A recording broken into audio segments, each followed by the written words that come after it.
পরাধীনতার সিংহাসনে বসে তুমি কি খুঁজে চলেছ নারী? স্বাধীনতা?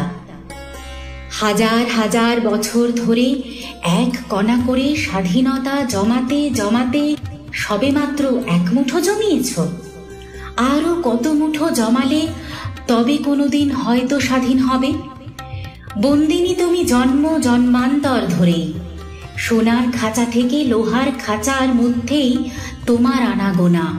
তোমার অশ্রু আজও অবহেলিত।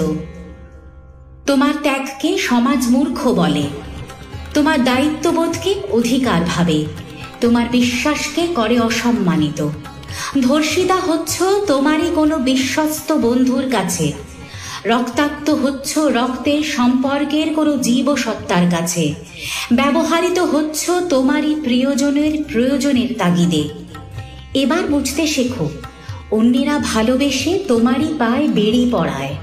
তোমাকে দেওয়া সহানুভূতিটুকু তাদেরই প্রয়োজনের আগাম বার্তা। সামান্যতম উপকার করে বসে থাকে তোমারই প্রতিদানের অপেক্ষায়।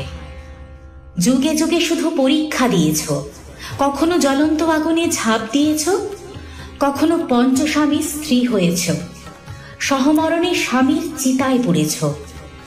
আজও তোমার রেহাই নেই, তুমি জ্বলছ, তবু ছাই হওনি।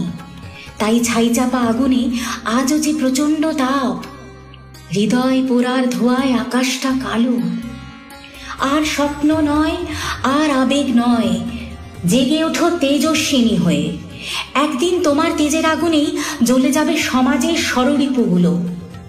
তোমারই পবিত্র পরশে গড়ে উঠবে ভ্রাতৃত্বের বন্ধন, প্রেমের বন্ধন। অবক্ষয় দূরীভূত হয়ে সমাজ মাথা নত করে বলবে, পুরুষই চিরকাল নারীর গর্ভে বন্দী। কারণ তুমি যে জন্ম জন্মান্তরের সৃষ্টিকর্ত্রী।